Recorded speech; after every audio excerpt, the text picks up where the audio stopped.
Let me tell you a story that completely changed how I see power, greed, and justice. Picture this.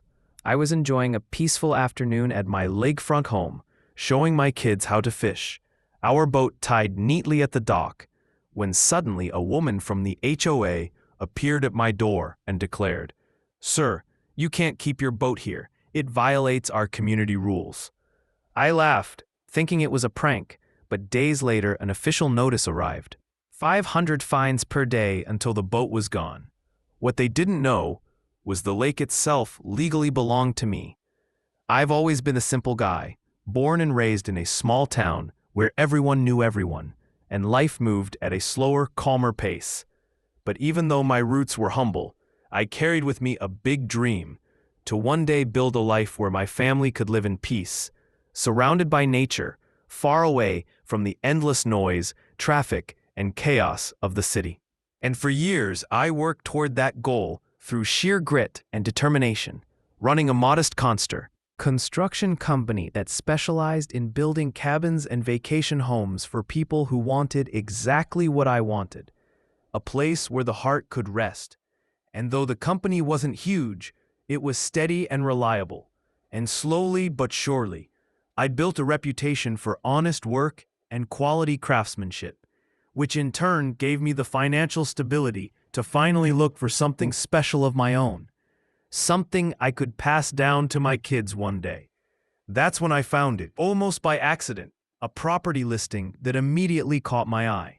An old farmhouse sitting on the edge of a private lake, and the first time I drove out there, winding down the country road and catching the glimmer of water through the trees, my heart skipped a beat, because it wasn't just beautiful, it was perfect, with tall pines lining the shore, the soft sound of water lapping against the dock, and a home that looked like it had stories of its own, hidden within its wooden beam. Standing back with stories I wanted to continue with my own family. The realtor met me at the gate, and as we walked the property, she casually mentioned something unusual, something that almost made me stop in my tracks.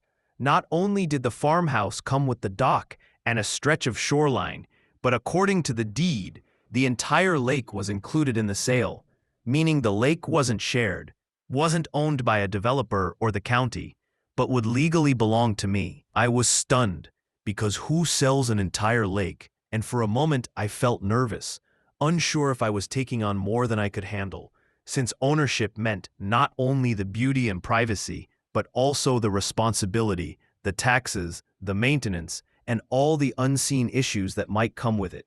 But then I looked at my kids, Ali and Sarah, who were racing each other down the dock with wide eyes and laughter spilling into the air, and I heard them yell, "Dad, this means we can swim here every single day," and I saw my wife, standing back with a smile that said everything I needed to hear, whispering softly, "This feels like our very own vacation home." And in that moment, I knew this was it. This was the dream we had been waiting for. So I signed the papers and sealed our future beside that lake. The first summer we spent there felt like living inside a picture-perfect postcard, with days full of fishing trips where Ali proudly held up tiny fish like trophies. Evenings where Sarah and I would sit at the edge of the dock dipping our feet in the cool water while the sky turned shades of orange and pink. And weekends where we'd invite friends over for barbecues, the smell of grilled meat filling the air as kids splashed, and parents laughed, and life just felt right. And over time, the farmhouse became more than a house. It became a home, full of warmth, full of laughter, and full of memories being made one day at a time. I took care of everything, making sure the lake stayed clean, trimming the shoreline, fixing the dock when it needed repairs, and paying every tax and bill without complaint, because I knew what I had was special and I wanted to protect it. The neighbors were friendly too, waving when we passed, sometimes joining us for a boat ride, or simply chatting over the fence about the weather. And for years, nobody from the HOA ever bothered me, because there was never a reason to. I was just the quiet guy on the lake, minding his own business and living a life he had worked hard to build. My kids grew up learning to swim in that lake, learning how to row a canoe, learning how to skip rocks across the water's surface, and every season brought its own magic, from the fresh blossoms of spring reflecting in the ripples, to the long, lazy summer afternoons, to the fiery colors of autumn surrounding the water. And even in winter, when the lake froze over, we'd lace up skates and glide across it together, our laughter echoing in the cold air. It felt like the lake was a part of us, a part of our family, and I never imagined anyone would ever question that, because how could they, when every document in my filing cabinet said clearly what was mine? But everything started to change the year the HOA held new elections, and a new board took control. And though at first I didn't pay much attention, thinking it was just routine neighborly politics, I soon realized I had been wrong, because these weren't the same easygoing people I had known before. These were new faces with new rules, people who didn't care about peace or community as much as they cared about control. And it was in that shift, quiet at first but soon undeniable, that the dream I had built for my family began to slowly twist into something darker, something I never saw coming. And all the peace of the lake that had defined our lives was about to be threatened by the very people who claimed to protect the neighborhood. One quiet morning, as I was in the garage organizing my tools and enjoying the simple satisfaction of putting things in order, I noticed a woman marching purposefully towards a part of our family. And I never imagined anyone would ever question that, because how could they, when every document in my filing cabinet said clearly what was mine? But everything started to change the year the HOA held new elections, and a new board took control.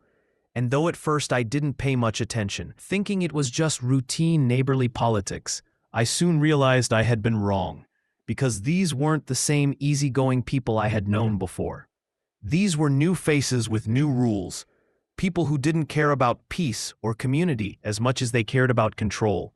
And it was in that shift, quiet at first but soon undeniable, that the dream I had built for my family began to slowly twist into something darker, something I never saw coming. And all the peace of the lake that had defined our lives was about to be threatened by the very people who claimed to protect the neighborhood. One quiet morning, as I was in the guard my driveway, her heels clicking like warning bells, and immediately I knew she wasn't here for a friendly chat, because everything about her screamed confrontation.